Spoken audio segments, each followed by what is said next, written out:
మరి నిన్న అగ్రిగోల్డ్ భూములు జోగి రమేష్ గారి కుమారుడు ఏ విధంగా అన్యాయంగా అక్రమంగా కబ్జా చేశారని నేర నిర్ధారణ జరిగిన తర్వాత అరెస్ట్ చేయడం జరిగింది. అరెస్ట్ చేసిన తర్వాత మరి జోగి రమేష్ గారు మాట్లాడుతున్నారు. వాళ్ళ కుమారుడు చిన్నపిల్లాడంట, అన్యాయంగా అరెస్ట్ చేశారు అని మాట్లాడుతున్నారు. నేను గౌడ కులస్తుడిని, అణగారిన వర్గాల నుంచి వచ్చినాను, బీసీ వర్గానికి చెందినవాడిని అని మాట్లాడుతున్నారు. ఈరోజు మీరు బీసీ వాడినని, గౌడ కులస్తుడినని, అణగారిన వర్గాలని మాట్లాడుతున్నారు. ఒకప్పుడు మీరు 5 సంవత్సరాల అధికారంలో ఉన్నప్పుడు యథా రాజా తదా ప్రజ అన్నట్లుగా జగన్మోహన్ రెడ్డి గారు చేసినటువంటి అన్యాయాలు కానీ, అక్రమాలు కానీ, ల్యాండు, శాండు, మైను, వైను అనేకమైనటువంటి అన్యాయాలు, అక్రమాలు దోచుకున్నటువంటి వాటిలో మీరు పాలు పంచుకున్నారు. అంటే మీరు 5 సంవత్సరాల అధికారం నుండి దోచుకున్నప్పుడు కులం గుర్తురాలేదు, నేను బీసీ అని గుర్తురాలేదు. మరి ఈరోజు మీ అబ్బాయిని చేసిన తప్పుకి ఆయన అరెస్ట్ చేస్తే, మీ కుమారుని అరెస్ట్ చేస్తే ఈరోజు బీసీ వాడినని, లేకపోతే నేను గౌడ కులానికి చెందిన వాడినని, కులాన్ని అడ్డం పెట్టుకొని కులాలను రెచ్చగొట్టే విధంగా, వర్గాలను రెచ్చగొట్టే విధంగా మీరు మాట్లాడుతున్నారు. నిజంగా ఆ రోజు గుర్తురానటువంటి విధానం ఈరోజు మీకు ఎందుకు గుర్తొచ్చింది?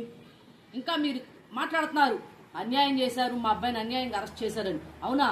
మరి మీరు గతంలో అచ్చెన్నాయుడు గారు ఒక బీసీ నాయకుడిని అన్యాయంగా, ఆయన ఆరోగ్యం క్షీణించినా సరే ఆయన అన్యాయంగా అరెస్ట్ చేసినప్పుడు ఎందుకు మాట్లాడలేదు? కొల్లు రవీంద్ర గారు ఒక బీసీ నాయకుడిని మీరు అరెస్ట్ చేసినప్పుడు ఎందుకు మాట్లాడలేదు? మరి అలాగే అయ్యన్న పాత్రుడు గారిని అన్యాయంగా ఎన్నో రకాలుగా ఆయన హింసించారు. మళ్ళీ మీరు మాట్లాడుతున్నారు మా అబ్బాయి చిన్న పిల్లాడు, అమాయకుడు అని. అమాయకుడు, చిన్న పిల్లాడు భూ కబ్జాలు ఎట్లా చేశాడు? 25 ఏళ్ల పిల్లాడిని అమాయకుడు అంటారా?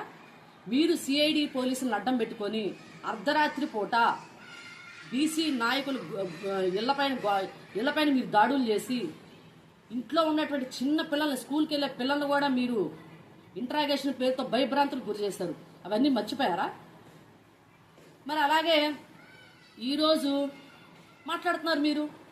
గతంలో ఒకసారి గుర్తు చేసుకోండి, చంద్రబాబు నాయుడు గారి ఇంటి పైన మీరు ఏం మాట్లాడుతున్నారు? బాబు గారి ఇంటి దగ్గరికి వెళ్ళి మీరు నిరసన తెలియజేశానని మాట్లాడుతున్నారు. అంటే మీ దృష్టిలో నిరసన అంటే ఏంటి? కొన్ని వందల మందిని రౌడీ మోకలను తీసుకెళ్ళి రాళ్ళు వేయటమా? కర్రలతో, కత్తులతో దాడులు చేయటమా? అడ్డొచ్చినటువంటి టీడీపీ నాయకుల్ని, కార్యకర్తలను కొట్టటమా మీ దృష్టిలో నిరసన అంటే?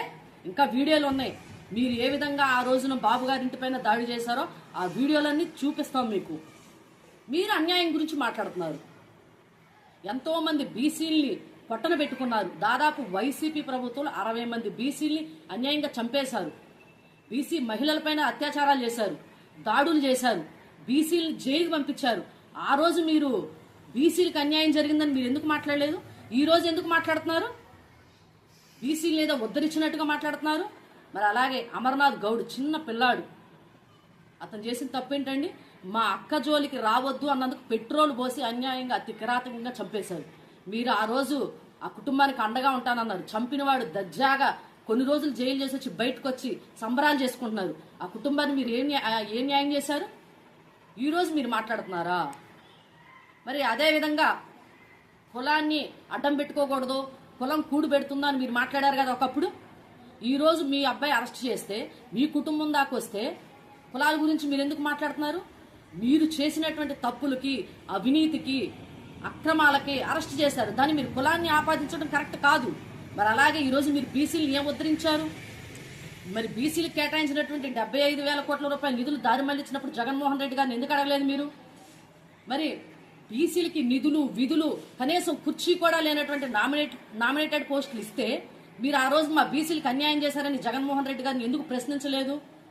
మరి బీసీలకు 34% రిజర్వేషన్ ఉంటే మీరు జగన్మోహన్ రెడ్డి గారు 24% తగ్గిస్తే మా బీసీలకు అన్యాయం జరిగిందండి అని మీరు ఎందుకు ప్రశ్నించలేదు?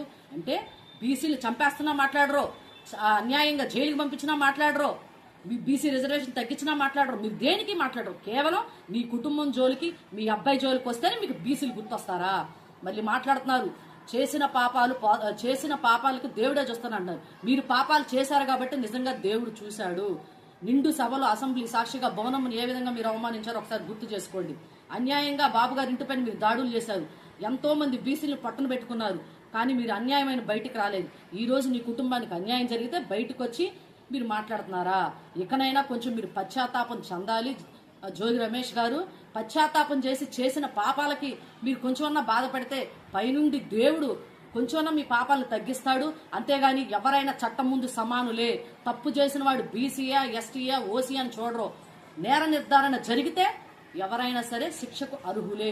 ఇంకోసారి బీసీలు గౌడ కులస్తుణ్ణి అని మీరు కులాన్ని అడ్డం పెట్టుకొని రెచ్చగొట్టే విధంగా మాట్లాడితే బీసీలు చాలా తెలివిగల వాళ్ళు. అందుకే మిమ్మల్ని ఓడించి ఇంట్లో కూర్చోబెట్టారు.